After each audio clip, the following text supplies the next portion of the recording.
সবাইকে জানাই নতুন বছরের অনেক অনেক শুভকামনা এবং হ্যাপি নিউ ইয়ার সকলকে।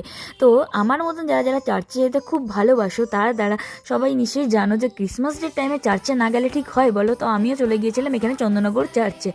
বাড়ির কাছে ব্যান্ডেল চার্চ হওয়া সত্ত্বেও ব্যান্ডেল চার্চ তো 25 ডিসেম্বর আর 1 জানুয়ারি বন্ধ থাকে, তাই জন্য সেই কদিন আর ব্যান্ডেল চার্চে যাওয়া হয় না। তো চন্দননগরের বান্ধবীর সাথে দেখা করতে গিয়ে চন্দননগর চার্চে চলে গিয়েছিলাম। চার্চটা ছোট হলেও কি সুন্দর সাজিয়েছিল দেখো। আর আলোর শহর চন্দননগর চার্চ তো আলো দিয়ে সাজানো থাকবেই, সেটা স্বাভাবিক ব্যাপার। আর এখানে ছোট্ট গোশালাটা কি সুন্দর দেখতে ছিল। আর সাইডে বসেছিল দেখো মেলারও কিছুটা পিকচার নিয়ে নিয়েছিলাম। আর সুন্দর করে চার্চটা যেটা বলেছিলাম আলো দিয়ে সাজিয়েছিল, দেখো কি সুন্দর দেখতে লাগছিল দূর থেকে চার্চটা।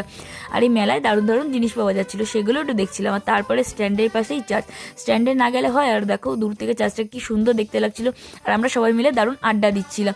স্ট্যান্ডে গঙ্গার ঘাটে গিয়ে আড্ডা না দিলে ঠিক স্ট্যান্ড নয় চার্চে আসাটাই, চন্দননগর আসাটাই বৃথা হয়ে যায়। তো ভিডিওটা কেমন লাগলো তোমরা অবশ্যই জানো, সাবস্ক্রাইব করতে ভুলো না।